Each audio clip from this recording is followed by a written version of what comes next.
Good morning and welcome to another episode of Corner to Copa. I'm here with my co-host, Coach. We are about 2 weeks into spring training. It was a very, very, very slow start. I think we lost our first 5 games, had a couple ties in there, and between the hitting and pitching, I mean, I think that a lot of the pitchers that so far have been guys that are kind of on the outside looking in. Not too many struggling that we plan on seeing come April in Detroit. But the bats started slow as well, and I feel like the last couple of days they've been making up for it a little bit for some lost time. But how you feeling, Coach? What's the temperament right now? It's kind of there's just so much happening with this team right now. I mean, we're now 2 years consecutive into playoffs, so I think everyone's back on board fully. Last year it was a roller coaster, obviously, especially in the second half. We were riding high, and I think the emphasis is like we just want to be able to get one more round at least into the next level of playoffs. So there's a hyper focus on a lot of these guys and the prospects. So yeah, I mean, we got guys trying new positions, trying to figure out where they could fit in or maybe crack the 26 man. The guy that we protected in Rule 5 is making some noise along with some other guys. And, it's a lot of, justifiable scrutiny. So it's exciting because it's a good problem to have for once. And it's, there's a lot of talent going around. So there's a lot of avenues that the front office can take. So it's a good situation to have. And we got a lot to dive into here. And it's going to be spicy right up until opening day when the final roster is put out there. Yeah, like you said, we have a lot of things going on, a lot of different avenues that the front office can go with. But on top of everything else, we got the World Baseball Classic coming up. We got some players that are definitely going to be participating in that. Most notably, of course, Tarek Skubal. Now, I think that we got a little bit of clarity from Skubal, and this may have been the Ben Verlander interview. I think that's the only time that he's ever addressed it. But he said that basically. We know that he's going to start one game against Great Britain, no less, and then he'll be done. But the explanation that he gave was that given where he's at in the spring right now, at his max, of course, he's throwing 97 to 101. For him to be at this point throwing, going 5 innings at this progression in springtime, he just can't physically. He hasn't physically had enough time to work his way up to that. With that thought, with that those words being said, how do you feel about that, and what are you seeing around the league as far as you even said that maybe somebody alluded to, kind of taking some pop shots at him, like, hey, I'm putting it all on the line. But what are you hearing overall? Yeah, I mean, I think the initial I think it's the right way to categorize it for those that were really reactionary about it. It was an overreaction because it was off the heels of Team USA Winter Olympics, both men's and women's hockey medals, both beating Canada, overtime thrillers. And for those of us here in Michigan specifically, it was basically a Michigan run lead all the way for the gold medals with a handful of people, including Megan Keller, who went to my rival high school and grew up in my community, which is nuts to think about. But in addition to obviously the men's side too. But I think there was just the patriotism of him wanting to be all in and going for it because it's the closest thing they have to the Olympics. Because baseball players haven't really they're bringing it this next one around for the summer, but that's a new dynamic and they have to work through that. But it does make sense. He said that he even came in early this year just to be able to give himself an opportunity to get one start in, albeit abbreviated and shorter than what we'll see during, May and June when he's really paused, stretched out, ready to go, and he's got the stamina and all that. But, it makes perfect sense logically. You shut down after you throw that long of a year. to rest and recover and just heal up. So that way, when you begin to go through your spring training and ramp up your stamina, you're ready to go, by week 2, by start 2, 3, 4. After that, you're not sore anymore. That was his biggest thing. He goes, I'm sore every time I throw right now. So, and I'm not throwing full. I'm not even going that many pitches compared to what I normally do. It's, that's what a ramp up is essentially. So, he wanted to give something, and this was a mutual agreement, which I figured would be the case when it came out. And he was only going to pitch 1 game. And in my mind, I'm thinking, okay, he's not going to go 7 innings. One, Great Britain's probably not going to be that good where he needs to as well. But, it's not just being able to go that many innings and pitches. If you're reducing your velocity and you're not sure about your control, then you're putting more effort into there to not get the same output. And that can be dangerous from an injury standpoint. Absolutely. It's all about longevity. We need this guy around in October, giving us pivotal innings down the stretch. So I will take his word for it. He knows his body better than anybody. Nobody works harder. No one is, he puts it all on the line every time. So I'm at peace with it. A lot of great players on the USA side. So we'll be fine. But as we talk about injuries and things of that nature, we've got a little bit more clarity and some news about Troy Melton. The reports are that he's being shut down for I think the entirety of spring training, and he probably won't be ready for opening day. I think he's already been interviewed by the press and said that he's not really concerned, and it is elbow inflammation, but he's not concerned with it being something more serious. Do you have any reservations about where he's at right now? And do you have any issue, thoughts that maybe this is just preliminary for the inevitable, because when I saw the graphic of him, that graphic on Instagram, it's the picture and it's like dun dun dun, like, and you gotta you're scared to click on the caption to see what is it like. Oh, he's on the IL. Oh, he's out for the, but where are you at with it? It is a general level of, a moderate concern, because I think historically when we've heard that, especially, and it's more so been in guys that have been old, like later in their career. Max Scherzer was a good example. Went through it just a few years ago. It didn't pitch for like a good 2 months. It started as fatigue and soreness, which we accustomed to hearing, the quote unquote dead arm. Like, I just can't throw, my velocity's down. Something is used. That's usually an indicator that something is wrong. And not to go there and say this is what it is, that they're not saying, Job's last start in Colorado, his velocity was down almost 2 miles an hour, which is a lot for a power pitcher. And it wasn't just a pitch here and there; it was consistency. So when you notice and you notice that and you see that something's obviously wrong, and they're hoping that, my guess is that by shutting him down and just trying to let his body heal, getting treatment of some kind, I would imagine, in some way, shape, or form, that it ends up healing itself naturally to the point where then he can go back out there, kind of restart his own spring training at the beginning of the year, and then get to the point where he's cleared and ready and ramped up himself and ready to contribute whenever we need him, whether it's, out of the rotation or the pen. All right. And while we're on the topic of pitchers and all that type of stuff, let's talk about the ABS system. It's going to be a very hot topic throughout the season as we try this out for the first time. Anything you're seeing as far as, especially, being an umpire at this current juncture, anything interesting you're seeing as they have kind of highlighted the different, challenges and all that type of stuff?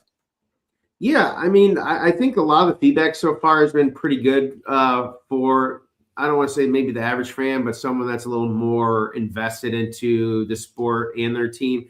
It doesn't take very long. These things take less than like 5, 6, 7 seconds to render a decision.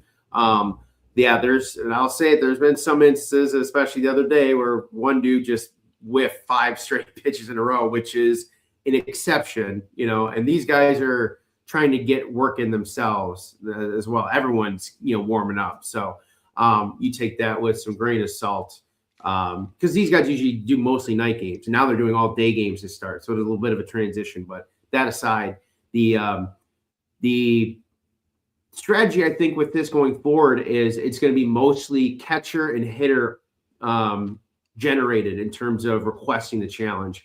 I think there was a link I sent you regarding the New York Yankees pitcher who with John Boy Media did actually a good job kind of breaking it down. You know, the herky jerkiness of the delivery, especially out of the windup when you're rocking all over the place on the mound before you deliver the ball. He's falling off the mound, and it's kind of a close pitch, but I think from that center field angle, it looked like it was probably a ball fairly positively. And he wanted to challenge it. And the catcher's like, no, absolutely not. It's off the plate. But right. He overrode him. And when an umpire sees that, he's not going to look at the catcher and say, you have like, for basketball is a good example. It changed to where in college, the coach is no longer able to call a timeout because they had issues with bench people accidentally calling for it or granting it when it was requested. So it's just the players on the court only for easy visual. Well, right. If you get a pitcher and catcher that are contradicting each other, they're going to go with the guy that wants it because they have a limited time to request it. But to that point of that example, and Chris Sale, I think, obviously earlier in the week, way back beginning of the week, made a point himself. He goes, I'm never going to. He goes, every pitch I want, every punch I throw, I want a strike, and I know it's not always going to be a strike. So it'd be stupid for me to, of my own arrogance, think that I can overturn a call. But my catcher's right there. He has the best look at it. So it is weird because we've seen some telecasts so far that are calling it, oh, it is just off the plate or whatever, and they challenge it. Well, then the ABS system, which is the true system that they use for the valuations of the strike zone, shows, oh, it did just nick it, and we overturn it. I mean, that's how small margin this is. And I've seen some instances where people are like, well, we need some margin of error because it's changing. It's going to change the way that hitters approach, because if you just nick it, it's technically a strike. But in the spirit of the game and being able to really drive the ball, is it? But that's an ongoing conversation for the efficiency of the system beyond just this year, though. But overall, I think the aim of it is good. We want to get the calls right. That's what replay's for. And I think at the end of the day, it'll end up benefiting both the hitter, the pitcher, and the catcher. Yeah, and the reality is this: the catcher's going to have the better vantage point. It's the same reason why home plate umpires stand behind a plate as opposed to having them call balls and strike from the second base side. You know, so there's a reason for that. Obviously, there's some advantage that they have. So yeah, I think eventually they'll work those things out, and they'll find the numbers that the percentage of the catcher challenging is going to be a higher win rate than from the pitcher. MSU Detroit fan did bye Parker Meadows. Hey, stay tuned. We definitely gonna talk about it. Yeah, let's get into that's the one big thing I'm taking away so far in spring training. Hey, let's take the first break, and on the other side of that, we'll see what we got going on.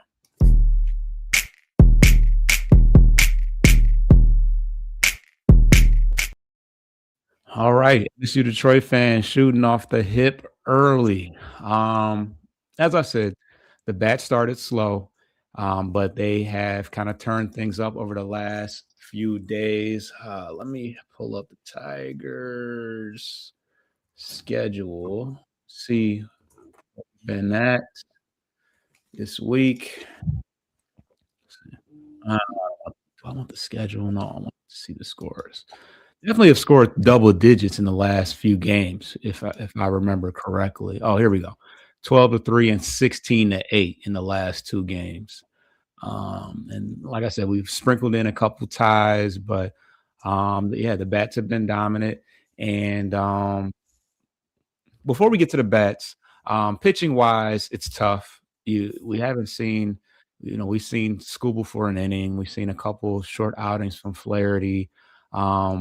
Today we actually have a nice little pitching lineup. We have Skubal, Kenley Jansen, Kyle Finnegan, Will Vest, and Emmanuel De Jesus. So, first four are guys that you're going to see a whole lot. These are pretty important guys. I think Vest got touched up a little bit in his only outing. But yeah, we've yet to see Kenley Jansen, and I think Kyle Finnegan pitched one time and didn't give up a run. So yeah, we'll get a little bit more evaluation from the pitchers soon. The guys that have jumped out to me are Kiter Montero and Drew Anderson. Now, Kiter has been getting touched up a little bit, but the velocity has been up. I think he's touched as high as 98? 98, I think almost 99 too. I mean, it's like 3 miles an hour faster from last year, which is bonkers. Yeah.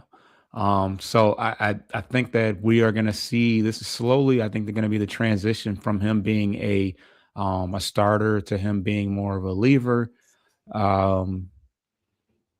Yeah, I think that when we max out and we're at our best, you're not going to see him getting too many starts. And obviously, if you know that you're only going to have to go 1 or 2 innings, you can kind of just max out and really let it rip. So good to see that. And then as MSU Detroit fan talks about, Drew Anderson might not be as I thought, still iffy on being a starter, but now with Troy Melton injured, we might see him take bottom spots. Yeah. And his velocity has been up as well. I don't think he's given up a run as of yet. 33% whiffs in his first outing. And I think his second outing was pretty good as well. So, yeah, I'm liking what I'm seeing from the pitching staff. I think they said that Dylan Smith and Ty Madden got option to AAA. So we're going to be seeing a lot more of our regulars, which is why you're seeing a Jansen, a Finnegan, a Skubal all on one day. But in any other, I mean, it's tough in spring training because you're not watching a lot of the games. It's a lot of box score watching. But any other takeaways that you're seeing as far as the pitching is concerned before we get into the hitters? Yeah, not really. It's still early, right? What are we, 9, 10, maybe 10 calendar days into spring training schedule? A lot of these guys have played anywhere between 4 and 5 games, but albeit they're playing a third to half of the games. They might get 2 at-bats and then they're rotating in the bench. All these guys are getting opportunities. So I kind of take the hitting aspect with it from a big grain of salt, aside from their exit velocity, how they're putting the ball in play, not just the absolute result of the hit. Oh, he hit a 2-run double. Well, he could have, hit a blooper down the line, dinked one down there, which isn't really impressive. Hit's a hit, but I think the other side of it too is, though, you look at Vierling is off to a very hot start, which is good to see, considering see the Detroit fan kind of leading into it a little bit about Parker Meadows, and we were leaning on Javi a lot last year. So that's good to see, because we were kind of on him about possibly getting, let go and be like, thanks, but, we probably deserve an opportunity elsewhere, considering the logjam we have in the outfield. But this is a good problem to have. And from a pitching standpoint, we do want to see some of these other guys that haven't had an opportunity yet. JB still TBD on when he'll get his first look in actual spring training. He's had some live BP sessions, but it was interesting. You mentioned the Skubal and Ben Verlander. He did drop Emmanuel Clase specifically on that episode and said he's got some nasty stuff. So that kind of caught my attention, because this guy wasn't really on the radar at all. And you get Skubal dropping your name voluntarily in the mix of guys like Drew Anderson. And wait, you said Emmanuel Clase. Sorry, the guy who's pitching on the schedule for today for us, Emmanuel. De Jesus. Sorry. I was going to say, what is he talking about, Class A? Yeah. We talked about Class A, but that's been a totally different light, not this kind of good light. So, that's my apologies on that. So the fact that, Skubal was mentioning this guy who wasn't on the radar is pretty interesting. So probably Well, I think they're on TV today. I think Benetti, right, is doing it on MLB TV. So MLB TV, yeah. it should be free for everyone. No blackout to those in Detroit area. But yeah, we'll see how those guys kind of get locked in. And Rogers right now is doing a lot of the battery catching because of Dingler's elbow clean out arthroscopic minor procedure he had. And he's only hitting right now. So that's the only other thing I would like to see, in the next week or two is him get back there and just see that, nothing is lingering from that clean out. Yep. And that's why Rogers is going to hang on, because if you're going to, especially this is a perfect opportunity for him to get to catch for Skubal in a game that regular season Dingler would be catching, but why not? Let's catch up on what MSU Detroit fan has to say. Let's see. Great defender. Talking about Parker Meadows. Great defender, but the glove ain't gonna matter. He's 0.71. Yeah, pretty bad. I guess Parker hitting issues is why Vierling is re-signed. Yeah, for sure. Yep. And he's stepping right in, which is what we wanted to see. He's one of the guys that I had circled, like, hey, you didn't have a spring training last year, so let's see what you got. And he's making it happen. He said Drew Anderson might not be as bad as I thought still. Okay. Yeah. Okay. We were at that. Okay, that's what he was saying. Not as bad as you thought. Okay. He said, yeah. He said, I was a Kiter defender last year, so I like seeing him improve, although he's going to be a bullpen guy, probably starting doubleheaders or injuries. Yeah. Yep. Like having insurance is a starting pitching because that's always a problem. Don't need an early JV retirement due to a blown arm. Oh, God, don't even say that. No Olson and Joe Melton. Already a red flag. Yeah. Skubal injury kills a trade means Chris will lowball once again. Oh God! and then he corrected Emmanuel De La Santos. Yeah. All right. So I guess we can get to the lineup out of the way because we kind of alluded to things already. I already told you who's pitching today, so let's check this lineup today.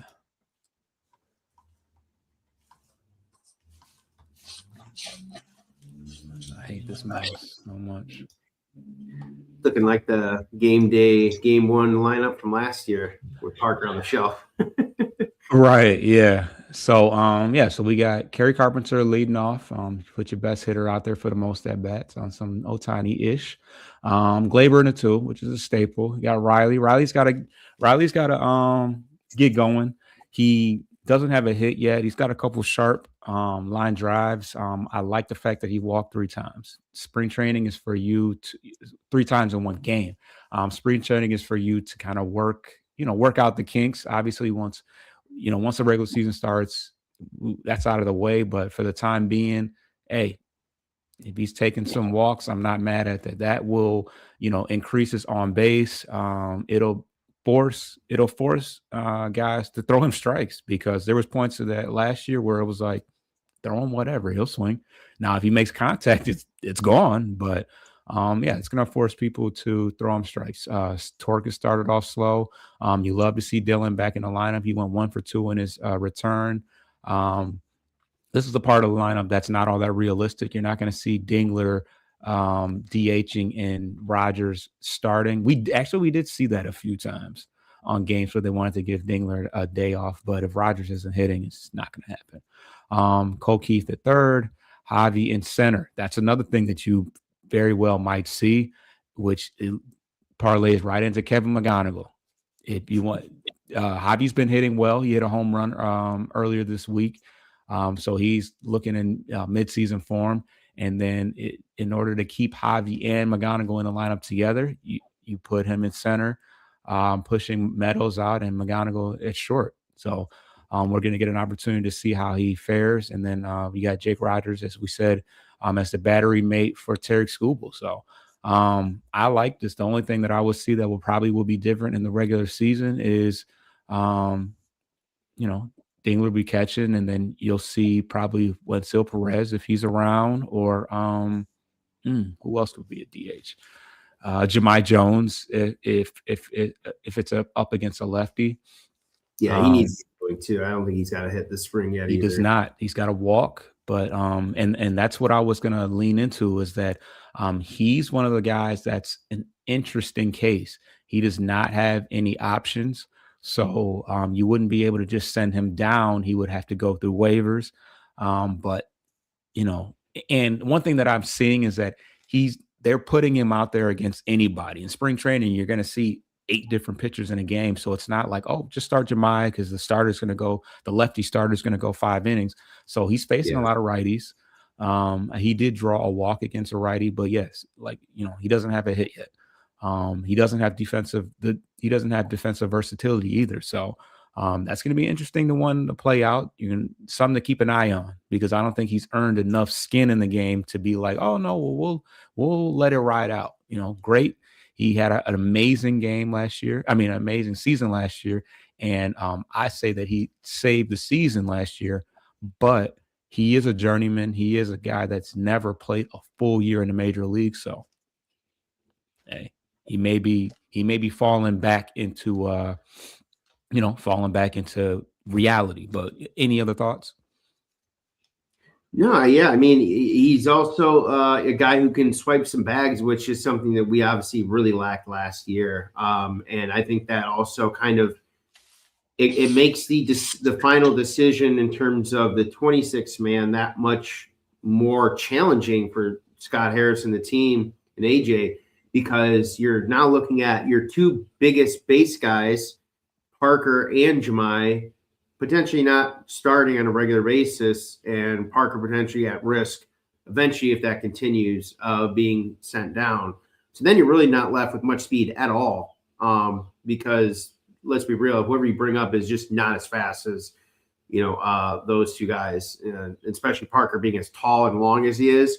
That's just, you can't teach that or overcome to teach that, or overteach to make up that disparity. So they'll become less dependent on base stealing, not that they were much last year, and true first to third like they were. But yeah, I mean, Perez has options with Bierling coming in hot.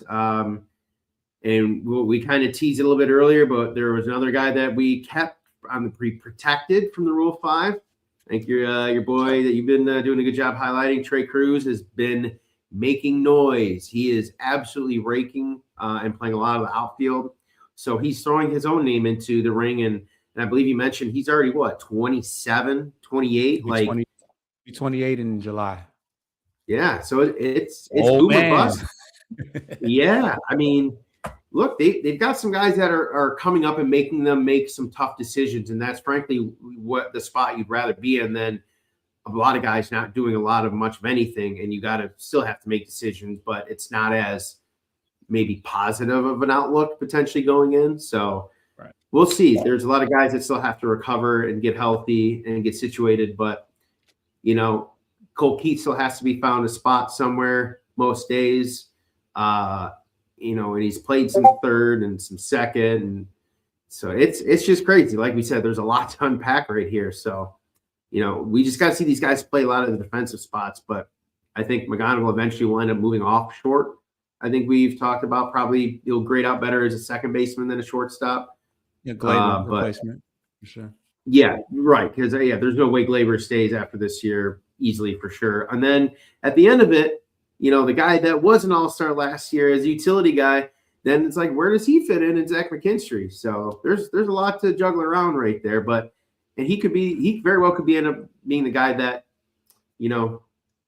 look, man, you were great for us. We love you. It's just there's just nowhere really ideally for you. And that would also be another speed guy that you would be, not relying on. So yeah, I think Trey's spot's gonna be McKinstry's. I think he'll be traded unless he has another all-star first half.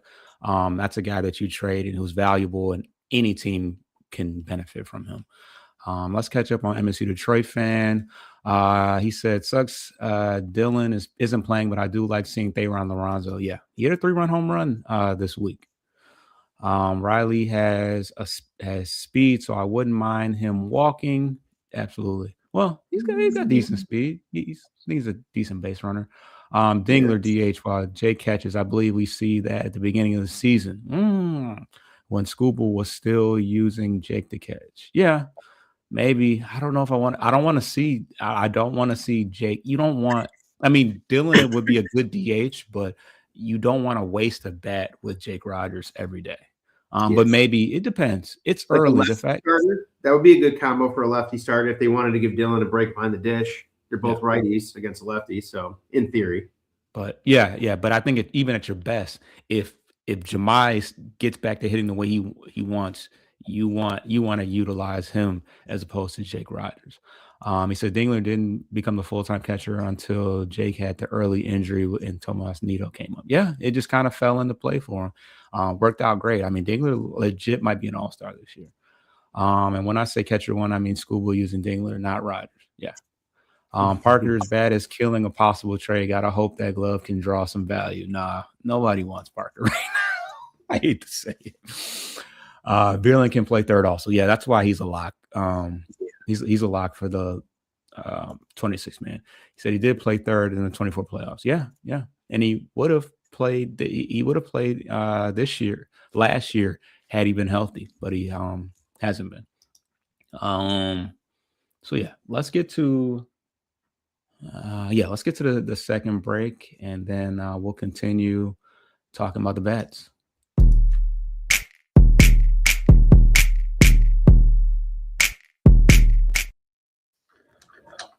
All right. So we talked about the options. Right now, Wenceel Perez has 3 minor league options, which in my opinion is going to make him a guy that if he doesn't turn things around, I think that's an easy decision to let him sit down. Because for the most part, the only time he's gone down since he was called up 2 years ago was for injuries. That's it. He's never been sent down. Parker Meadows has 1 option left. So it's kind of end of the road for him, for him to figure it out. And like I said, Jemai Jones has 0. So I don't know if that helps or hurts him, but obviously we don't have the ability to say, all right, well, let you see some success at AAA and bring you back up. There's a chance somebody might go out and get him. They're going to look at those stats last year, see that 9940 OPS and be like, ooh, we unlocked this. We got a dog. But the defensive versatility is the lack of defensive versatility is going to hurt him.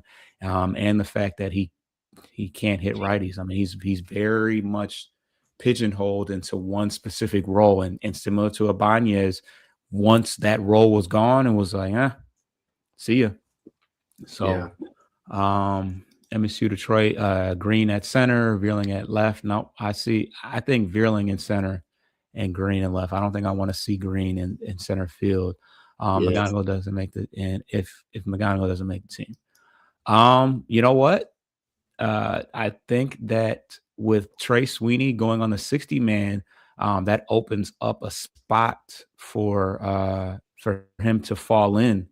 And that's crazy. We haven't even got a chance to talk about him, but I think that the Sweeney switch situation makes an easy decision for us as far as who can replace him. I mean, they both play shortstop essentially. MSU Detroit, and I got lineup predictions. Most are the same with other scenarios based on Kevin. Yeah, Kevin's going to be the big. He's going to be the big factor, and it's funny that. We might as well just get to talking about McGonigal, but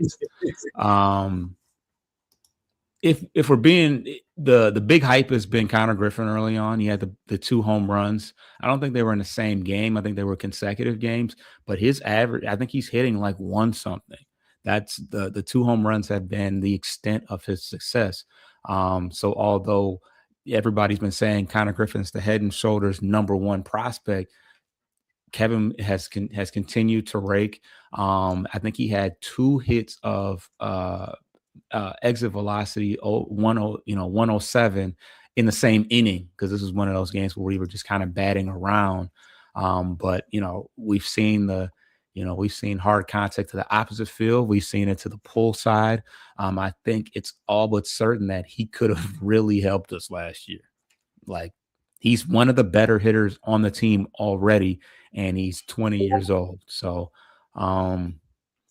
there's going to be a lot of pressure. I know they want to do that, manipulation of that time manipulation and all that. But if we're being honest and we're putting the best players on the field right now, even if he was just a bench bet, he is worthy of that. So if he mess around and continues to hit the way he's hitting, it's gonna be interesting. What are your thoughts? What is your if spring training started today, is McGonigal on the starting roster? I mean, it's funny because you brought up Sweeney, and I was going to say that he was one of two other names that we hadn't even touched yet, that they're all intertwined in these decision makings, because everything, if it's not a guy that had the same position last year that was already on the team, it's going to have an impact somewhere else on the 40 man, right? And the other guy being Jace Jung, all of a sudden playing first base the other day after they said he would look at getting some looks. He's actually hitting the ball pretty decently. And then, heaven forbid, we get a non-roster invitee in this Chris Julks, who's absolutely mashing, coming out of nowhere. I mean, he has grand slam yesterday. He has no threat of making the 40 man, but damn, he's going to leave Lakeland with the front office thinking, okay, we're gonna pay attention to this guy going forward, and we're gonna track his progress, and he's gonna have maybe a guy that we have to potentially fast track for a higher minor league level. So that's kind of the interesting thing of all of it. But to get to McGonigal, dude, look, the Trey Sweeney thing just didn't work out. I think it's just time to move on.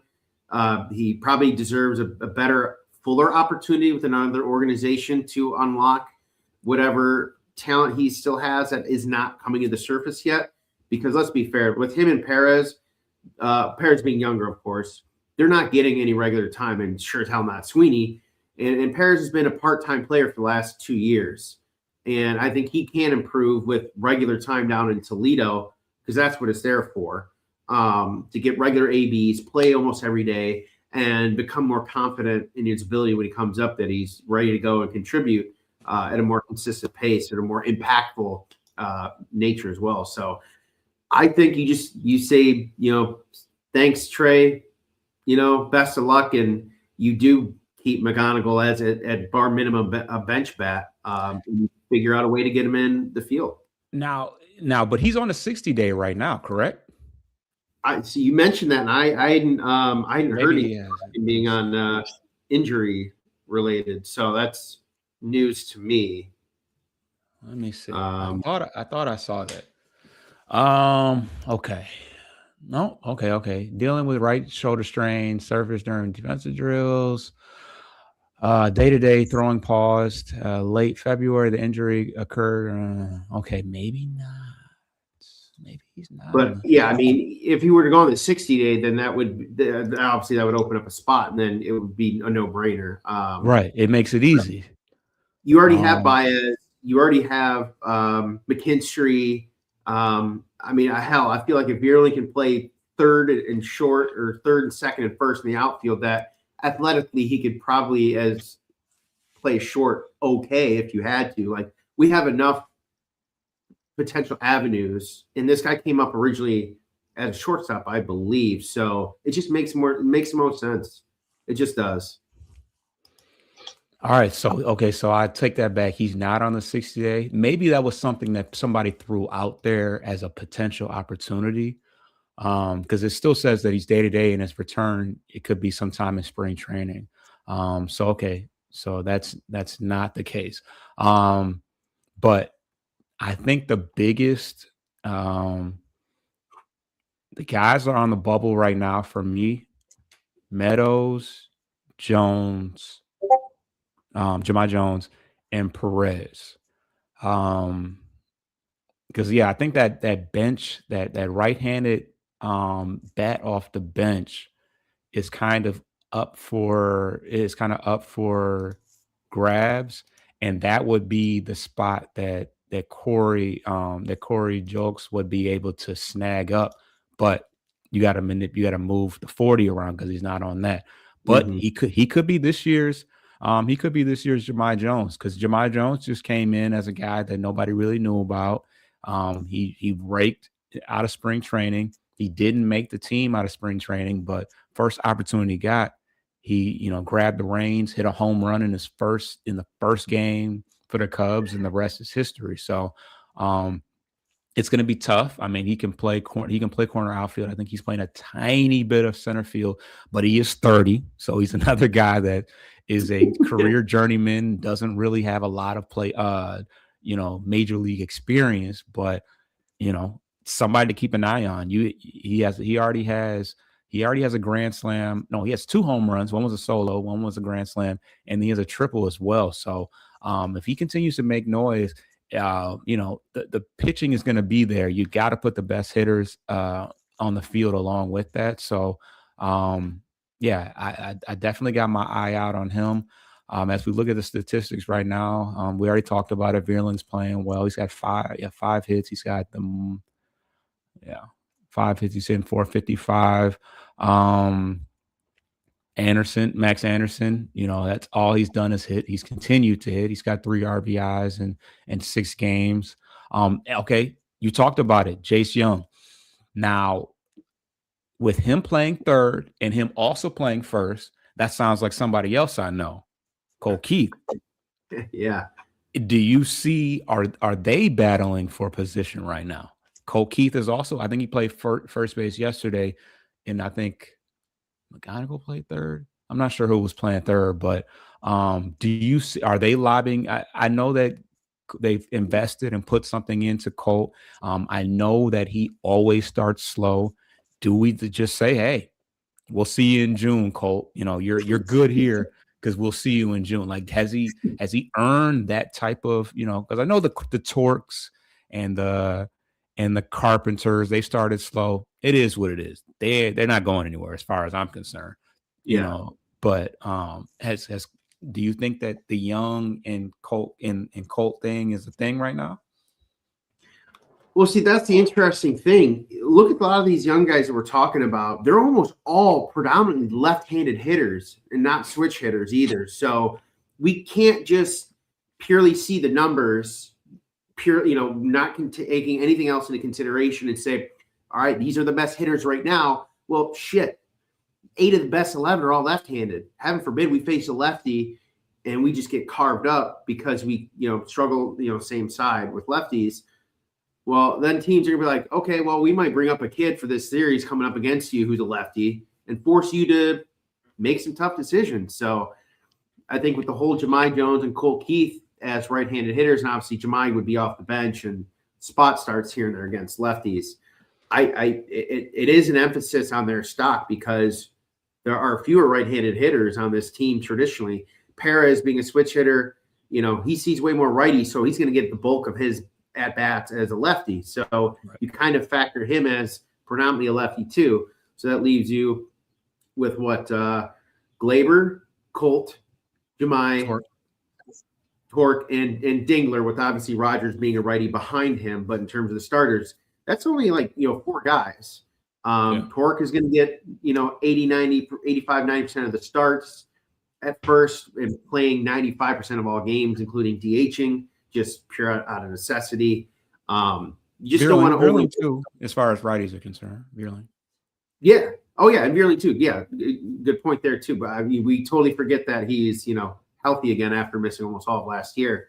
Right. So you don't want to overload yourself with too many one-sided bats, and then all of a sudden you accidentally handcuff yourself against the other side, just basing it on numbers. And this is kind of the thing we talked about last year in terms of AJ just blindly trusting the analytics too much and not taking into more of the human factor and their impact. We can go back to Kerry, lefty on lefty. Yeah, I would love to see more of that. He needs to. And we sent the clip from Sean Casey talking about it. Like, look, AJ's one of the best managers, if not the best, but Kerry has got to play every single day like Torkelson. I think those two are going to be in the same boat in that aspect. But to get back to the point about Young and all that, they have options. And that's the benefit with Scott Harris. He's got that flexibility. But if we're looking at cutting a guy, I think Jahmai Jones might be the one over Colt that he has much more limited role. And let's be real, Colt's numbers in terms of barrel contact, exit velocity, he hits line to line, and he does still have some power. He has more to offer offensively than Jahmai did, more of like a clutch situation, a clutch hitter in spots, spot games. Yeah. And Colt, I mean, there's just, as far as the investment aspect, I mean, he's Jahmai is making maybe $1 million, and Yeah. Colt. So he'll get something for Colt for sure, because he's cheap, like you said. I think he's got 2 more years left, not that $6 million AAV, which is dirt cheap compared to what some of these other veterans are getting 2x, 3x times that for 1 year. So you get friendly terms with that if it were to come to that. But it would have to be a crazy offer for Harris to say no to in that aspect. Yeah. Yeah. And we talked about it offline as far as the center, the outfield situation, and us possibly looking to move one of these outfielders like a Trey Cruz or something like that. We can certainly use some more pitching depth, so it's something to consider. But outside of that, Valencia, he's got a home run already. I think that bench righty bat is kind of up for grabs right now. So that's where a Valencia comes into play. Lorenzo, him being a switch hitter, gives you some versatility. He's got a 3-run home run as well. But other than that, pretty early. One good game will turn your average around from a 1 something to a 3 something. So it's hard to take that into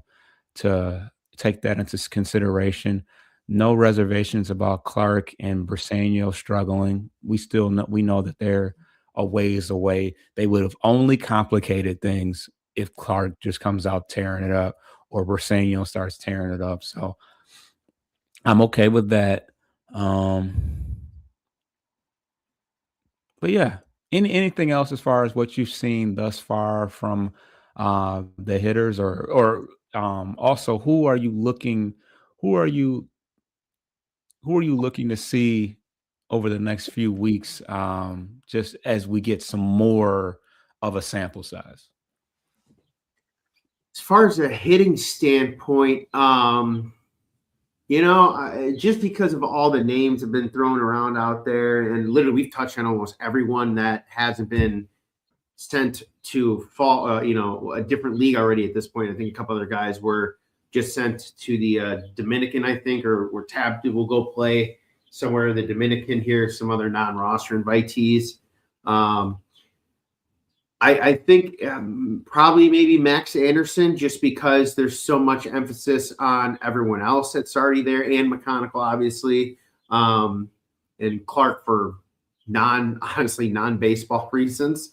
More recently, we'll get into that here in a moment. But from a actual on-field aspect, I think Max Anderson will be interesting. I mean, Vierling is kind of proving that, he is healthy. He's ready to go. I have no second question about his impact for this year. I think he go back to what he was 2 years ago and being a regular contributor. And yeah, I mean, we've talked about it too, but I think Parker's obviously the other side of that too, in terms of not being obscure, a guy who is in the front of our news, I guess you'd say.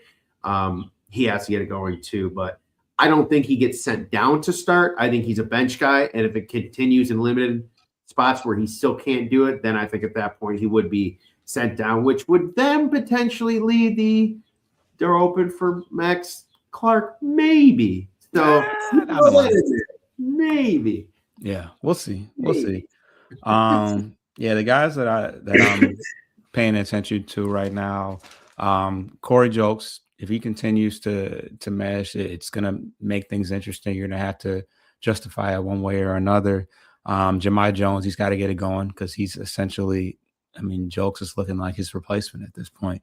Early on, Juancil Perez, I'm looking, because he's, like I said, he's a guy that's got options. He didn't really have a spring training, so this is kind of his opportunity to, do something. And I think he's a guy that would have some value. There's some teams that could definitely use a versatile outfielder who some switch hits that at times looks like he could be an all-star, and sometimes it's just like, you know. But he's yeah, not I a mean, negative fielder, so that's a right, plus, honestly. So yeah, for sure. yeah. Cole Keith, he starts slow. We get it, but he's our everyday third baseman. Um, as of right now, but you got guys like Veerling that can play that position. You got young hitters like McGonigal that can play that position as well. Even a Max Anderson. Oh, the point I was going to make about Max Anderson, they say that he's kind of he's a average second baseman at best. He made a nice diving catch earlier this week. Some of these guys are cutting weight and getting a little bit more athletic, and they trying to make a team. So he's a guy that flourishes with runners in scoring position, and he's hit all last year, hit in the Arizona Fall League. Yeah, we got to put the best hitters out there, and if you can show that you can play defense as well, it's like, let's make it happen. And the last guy is Parker Meadows, of course. We love his defense. We love his speed. He's a guy that has a high ceiling, but you can't be hitting zero anything for more than at least a week. So, once again, we got guys waiting in the wings. Trey Cruz, he's played. Let me see where he's at on here.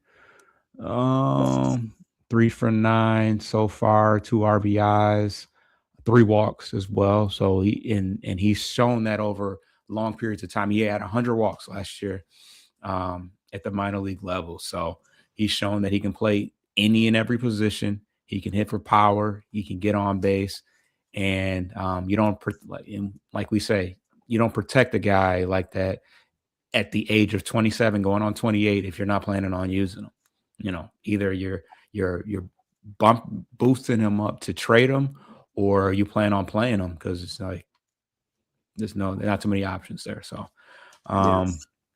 but yeah, that's about it. Everybody saw, who's pitching today? Scooble on the bump. That's why I'm wearing my Scooble shirt. But we're also going to get a first look at Kenley Jansen and Finnegan and Vest, and I didn't realize that Scooble had name dropped what's his name? Was it De La Santos or De La? Oh, Emmanuel De Jesus. Daniel, yeah. So I'm definitely interested to see, because he didn't have to say that. This guy's not even on the 40-man roster, I don't think so. So that should be interesting to see. And yeah, man, let's damn, have I missed? I've not looked at MSU Detroit fans. Right, yeah. He's got predictions.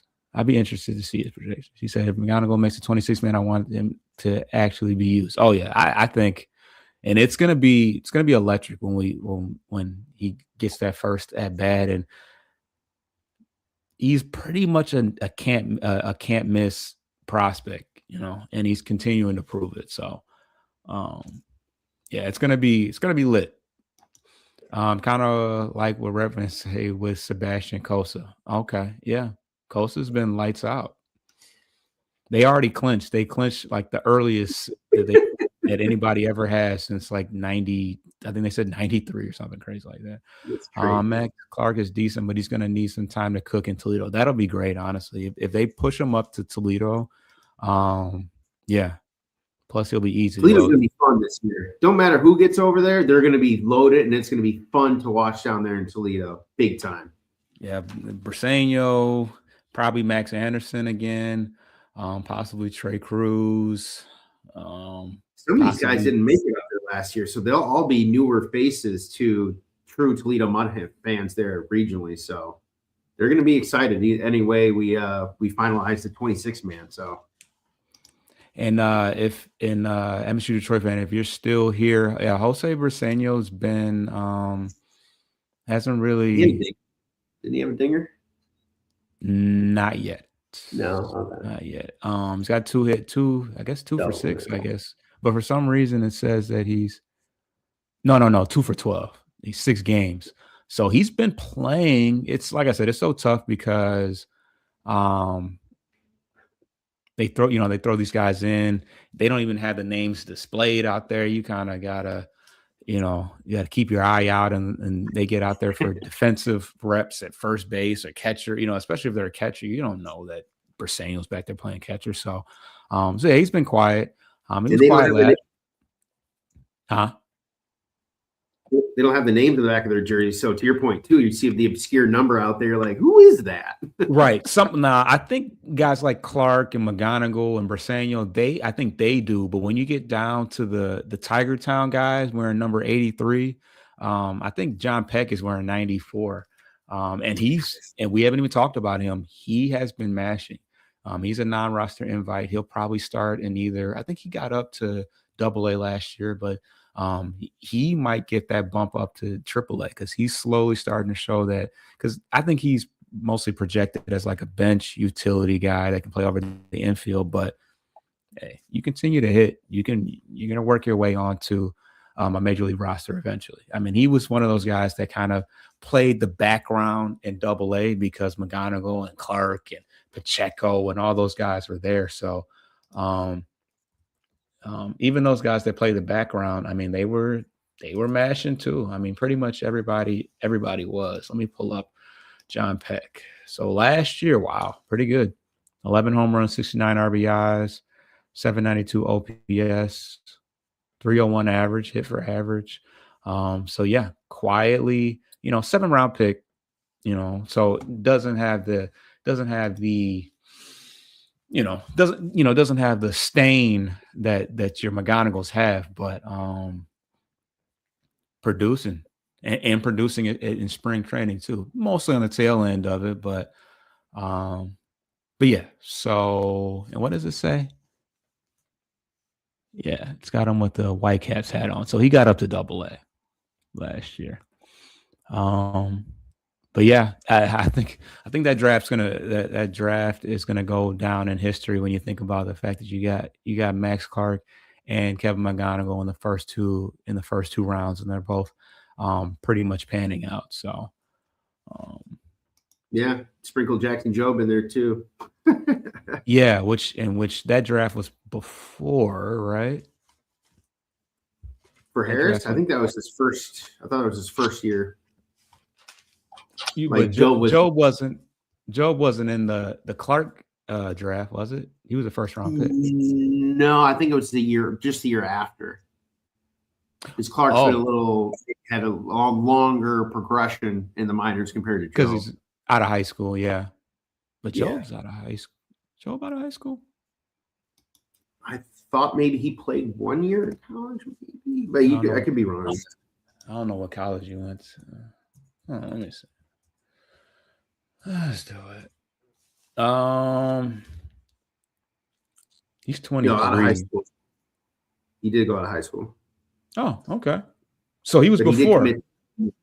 He committed to Ole Miss. He would have gone to Ole Miss if he would have played that route.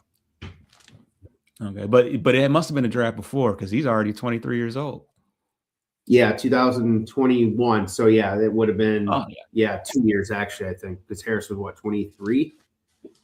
Oh, so this Peck draft pick might have been the same year as Clark and them, because what would that have been? 24? Maybe that was 24. So yeah. But yeah, so I think we pretty much covered everybody hitting wise. Any closing words? Because we talked about it yesterday offline. Gage Workman, our bases clearing triple yesterday. Like, come on, what are we doing here? Hey, and he we didn't protect him last year. He went to the Cubs for a couple of coffees, struggled, and he came right back. So so yeah, he's still out here grinding. Oh, MSU Detroit fans got some more. And Max Clark. Oh no, we already said that. Oh no, never mind. We covered it. We up to date. Yeah. Tater's still making it happen. He'll be back in AAA this year, I would assume. But yeah, go ahead. Nito's having a good spring with the bat too. Like that's kind of what we got him for last. Tomas Nito. Oh, Nito. Oh, hey, I'm Like, telling you, whatever. As soon as he like, put on a Tigers uniform, he just gets to work. I don't know. yeah, it's crazy. I mean, I think we talked about it too over the past week. This new era of baseball that we're kind of evolving into, analytics, ABS, and all this other stuff. That there's now there's more focus on not just your top few prospects, but your farm systems overall. So there's more emphasis on their progression and people tracking them, which I think is really cool. Because usually it was kind of just in the shadows. You really had to go digging and asking the right people for their opinion and maybe catch some scout tape, some film somewhere. But now all that stuff is more streamlined and out there for everyone to see. So I just do want to say, like, let's just be a little patient here. These guys are all progressing and they're learning 2-3 positions, which, you know, when we grew up, bro, we would be like 2 positions. What? No, I play 1. I play 1 because that's all I play. Now you got guys that are playing corner outfield, corner infield. We joked about was a Cruz. I'm like, this guy's going to play all 9 positions in one game. He literally, and it's like spread pretty, distributed pretty evenly. Like, not like he doesn't lean on one. It's like literally, we want you to play everywhere. Like, hey, that's a good sign. I feel like it's morphing to like when NFL Combine, they label if you're not like a, you know, one of the Sanders brothers is was a receiver DB. So they just list him as ATH for athlete. I feel like this is what a lot of these guys are becoming. They're not being just a third baseman or a power hitting first baseman, which is still a thing, obviously, in majors. It's not really going away, but for sure. You know, you got guys going from second to third and short to second, like at an unbelievable rate. So I think more teams are open to that flexibility, not just platooning, but seeing where they can grade out better to get the most out of their ability. So, yeah, and don't forget, Torkelson was playing left field last year in spring training. That was a travesty, but it was kind of hilarious to watch. So, yeah. But yeah, we are at the hour mark. I feel like we covered a whole lot, and there's more. You know, I'm sure we'll have more to talk about soon. Because we're about to get into the World Baseball Classic. We got the Dominican, the 2 games in the Dominican, and a lot of our guys are going down there. But yeah, it's exciting. But yeah, subscribe to the channel. We are on Bleachers to Speakers, as well as Corner to Copa, covering everything Detroit sports. We're going to be giving you, some shorts and some updates and some player profiles. Stay tuned. If you are trying to get up on the prospects, we're going to be feeding you guys a ton of player profiles, and just getting everybody up to date on things. So it's full speed ahead right now as we get closer and closer to the regular season. But yeah, I'm excited. Everything is coming together. We got hot prospects that are making things happen and making it real interesting for AJ and Scotty Boy. So we will see you guys next week. Get your lick back. If a nugget do something, ain't no chit chat. Better stay up out the way, don't get your shit splat. Stop letting shit slide and get